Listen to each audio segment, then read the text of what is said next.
North Korea detains 24-year-old American tourist.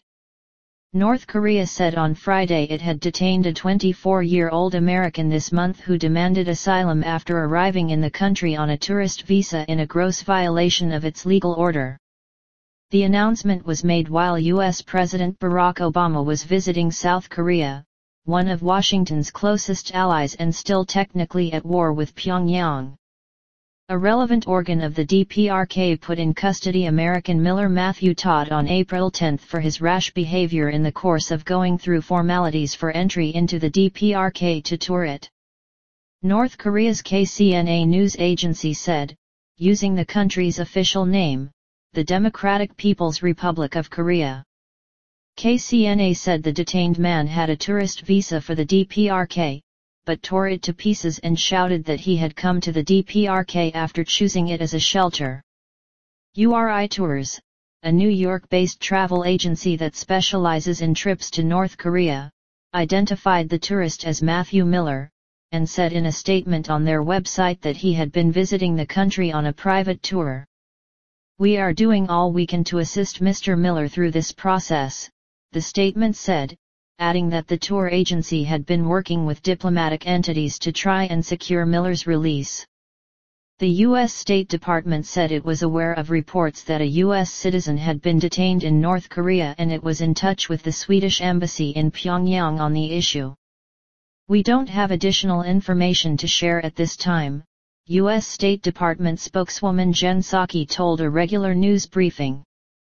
The United States has no diplomatic relations with North Korea and the interests of its citizens in the country are represented by Sweden. Kenneth B., a Korean-American missionary, has been held in North Korea for more than a year.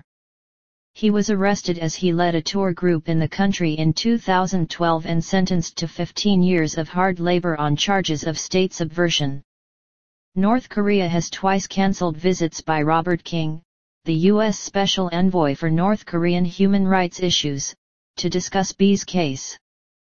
B has acknowledged conducting religious services in North Korea, one of the world's most isolated states and long hostile to Westerners advocating religious causes. Psaki said Swedish diplomats had visited B on April 18 and the United States remained deeply concerned about his health. "We continue to urge North Korean authorities to grant Mr. B a special amnesty and immediate release on humanitarian grounds," she said.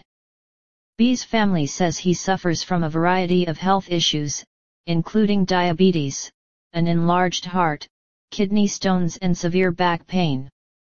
Last month, North Korea freed John Short, a 75-year-old Australian missionary it had arrested in February. Short was accused by Pyongyang of committing a crime by distributing Bible tracts at a Buddhist temple in Pyongyang on the birthday of former North Korean leader Kim Jong-il. North Korea said it had decided to deport Short, partly in consideration of his age, and issued what it said was a picture of a handwritten note from him apologizing for his act. Obama said on Friday that North Korea represented a threat not just to Asia but to the United States. He and South Korea's President Park Geun-hye said they would respond firmly to any provocations.